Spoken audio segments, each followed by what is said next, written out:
Hi, I'm John from Gentleman and Whiskey, and these are the 5 whiskeys I will not overpay for.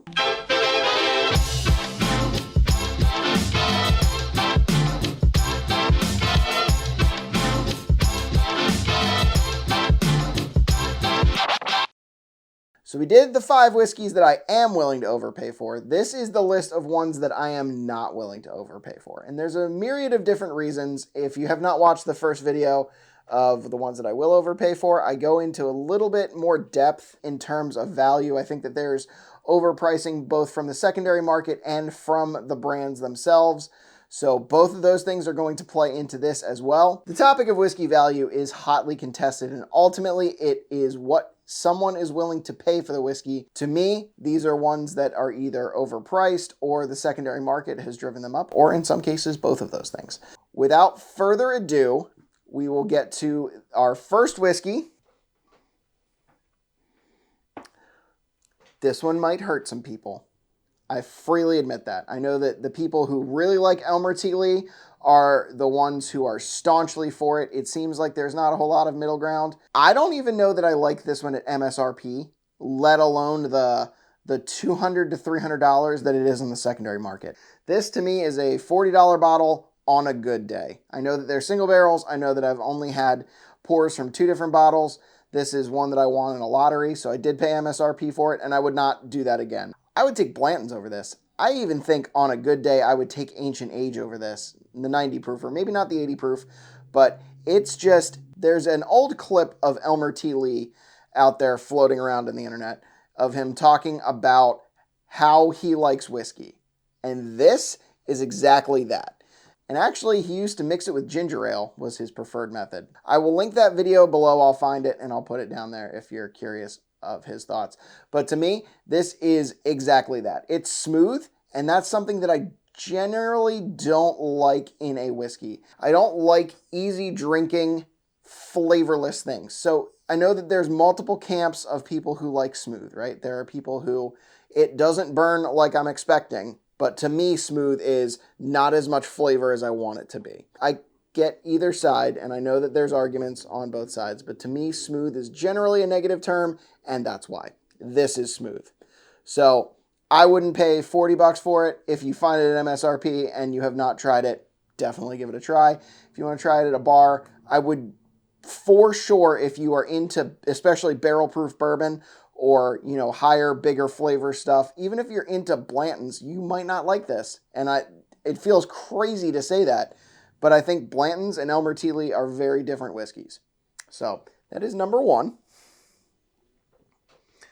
Number 2 makes it onto a lot of my lists. I'm pretty sure it is on my list of 5 whiskeys I will not buy again, and that is Little Book. This is chapter 5, and it has turned me off for the whole series altogether. This isn't a secondary thing. This is just straight MSRP. At $125 or more in some places, I don't even think this is worth that. This bottle has some 2-year-old bourbon, some 3-year-old rye, and some 5-year-old straight bourbon mixed with a 15-year straight bourbon whiskey. And I mean, it's not that high proof either. Like it's, I think, 116 proof. None of this makes me want it. I get that it's the master distiller's blend or whatever, and you're taking them on their word that it is good and that they've made something that they're proud of. To me, this was a miss, and every Little Book that I've had so far, I think I've had pours from 3 and 4. 3, 4, and 5 are the ones that I've had. And none of them are what I would pay for $125 or even $25 more than Booker's. I like Booker's over this, and I even think Booker's is a little overpriced at $100. So this is not one that I would recommend buying. I will not buy it at MSRP. I would maybe buy it at $100. I think that's right around the range of a experimental distiller's collection. This is at least $25 overpriced in my opinion, if not more. I know that there are going to be people who absolutely love it, and that's fine. People go crazy for Jim Beam stuff. People go crazy for legacy distilleries and distilleries that have been in their families for a long time. I just don't want to pay $125 for something with 2- and 3-year-old whiskey in it. I don't think it's a quality enough product for the price. So, that being said, that is number 2. Number 3 is not specifically these littles, although they are freaking adorable. So these piglets were, I believe, $20, maybe $30, something like that. And at this price, if you find these piglets, buy these. Anything else Whistle Pig, even the 10-year, I think is overpriced. It's 10-year-old Canadian whiskey that is sometimes finished, not finished, at $90. Is such a hard sell at that price. I think if you're getting a 10-year-old rye from America, it's a different thing. Parker's and the Old Overholt, I would not mind spending on those, especially at barrel proof. Their 10-year is a, I believe, 100 proof rye, where you're getting Old Overholt at 121, and that's a better value altogether to me. The 12-year is an 86 proof with triple finish. It's just not the flavor profile I'm looking for. I know that there are fans of Whistle Pig, and they are rabid fans.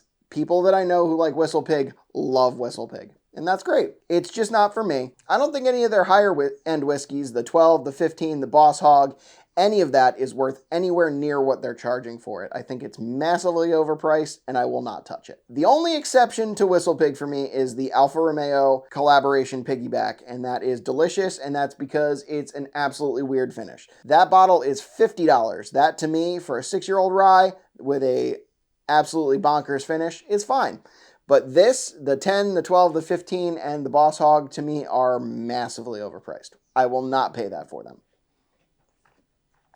Number 4 is one that I actually don't have a bottle of, and it is Wild Turkey Master's Keep. So some of them have been good. Some of them have been okay. The Unforgotten was one that I really enjoyed, but it was really hard to get over the fact that it is I think it was $175 bottle at that point. It's now, I'm pretty sure, up over $200. The Master's Keep one, I think, was $150. That price is nuts. It is crazy. It is not high proof. It's not any of the things that I want. It's right along the lines with that little book where you're purchasing a bottle that is the master distiller's pet project, but they're just not anywhere worth it. I've seen a lot of Wild Turkey. I know I talked about Wild Turkey in the last video a little bit in the value section. I think Wild Turkey, and I think it's Campari, their ownership group's fault, but I'm not really sure. Campari and Wild Turkey stuff has been like skyrocketing in price. When Russell's 13 came out, I'm pretty sure it was $70. It is now $150. So it has doubled in price in less than 5 batches. It really has only dropped 3 total years. The second year it came out, it was $100. Third year's releases were $150. It is absolutely insane. They're skyrocketing in price, and I'm not here for it. I don't want to reward that by purchasing a bottle, even if it is fantastic. There are some that are great. The Unforgotten was pretty good. The Master's Keep one was pretty good, but again, they were good, but not for the price. And finally, this one is not specifically this bottle. This bottle is just for attention and is because the only bottle I have as a pick from that particular store. My last one is Total Wine picks that are crazy overpriced. Total Wine and a lot of the other large companies who are doing picks are pricing them out of where they should be. Total Wine is definitely capitalizing on the bourbon boom and pricing their stuff where it should not be. This bottle is not worth $150, at least in my opinion. That's where the MSRP for the Old Forester 150th was, and it's nowhere as good as that. It's nowhere as old as that. There are large chains like Specs. There are large chains like Binny's. There are large chains like Liquor Barn who are getting picks, and they're pricing them appropriately. What I don't like is that Total Wine and More is making you pay a premium for the ability to get those picks. And I think you're starting to see some of those picks sit on the shelf longer. I can't tell you the last time I was at a Total Wine and saw someone actually pick up one of their store picks. I mean, clearly I bought this one. It was actually from a buddy who grabbed it in Florida. So thank you, Dane. Really appreciate it. Like I stated in the last video, I'm willing to pay for picks from creators that I appreciate, that I enjoy, specifically to support them.